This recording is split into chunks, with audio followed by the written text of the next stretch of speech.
le marteler. Les femmes, le sexe, et pareil pour les filles, hein, les hommes, le sexe, toute chose à un temps. Troisième sacrifice que j'ai fait, ce sont les boîtes de nuit. Alors, c'est vraiment dans la même logique que les deux premiers. Hein.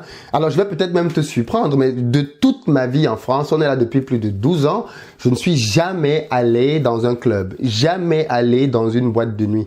Parce que je n'ai rien à y faire. C'est un lieu dans lequel on dépense beaucoup d'argent, c'est un lieu dans lequel on va se trémousser, c'est un lieu dans lequel on perd de l'énergie, on perd du temps.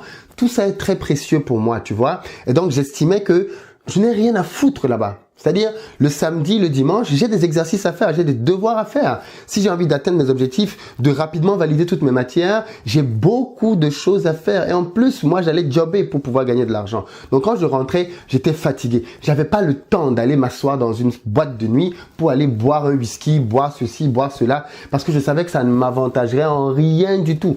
Et ça, clairement, je m'en suis éloigné. Mais vraiment éloigné comme la peste. Et clairement, je me suis aussi éloigné de tous les gars et toutes les filles qui avaient pour mode de vie la boîte de nuit. Pourquoi? Parce que j'ai constaté simplement que depuis leurs études, alors attention, je ne dis pas qu'ils n'ont pas réussi leurs études parce qu'ils n'allaient pas en boîte de nuit. Si, certains ont réussi leurs études en allant en boîte de nuit, mais j'ai considéré qu'économiquement parlant et même de manière très simplement personnelle, ça ne m'apportait rien. Moi, j'aime faire des choses qui m'apportent quelque chose, des choses qui me font évoluer, des choses qui me font grandir.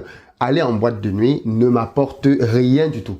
Mais vraiment rien du tout. Ceux qui disent que c'est un moyen de se distraire, c'est l'un des pires moyens de se distraire. Parce que les gens qui vont en boîte de nuit, généralement, boivent de l'alcool. Et quand tu bois de l'alcool, qu'est-ce qui se passe? Généralement, ils sont sous. Et qu'est-ce qui se passe quand tu es sous? Tu perds le contrôle. Et qu'est-ce qui se passe quand tu perds le contrôle? Tu fais des choses que tu regrettes. Je ne compte pas le nombre de filles qui ont fait des choses atroces parce qu'elles avaient bu un peu d'alcool, le nombre de filles même malheureusement qui ont été abusées parce qu'elles avaient bu de l'alcool dans ce genre de milieu-là. Donc franchement, je ne vois pas du tout et je ne voyais pas du tout en quoi est-ce que ce type d'endroit a été profitable, quoi. Si je voulais m'amuser, rigoler avec des copains et tout ce que tu veux, je le faisais dans une ambiance maîtrisée. Chez moi ou chez un copain, on achète à manger, on se fait plaisir, on met de la musique, on chante, on danse, on est fatigué, on dort et le lendemain, la vie recommence.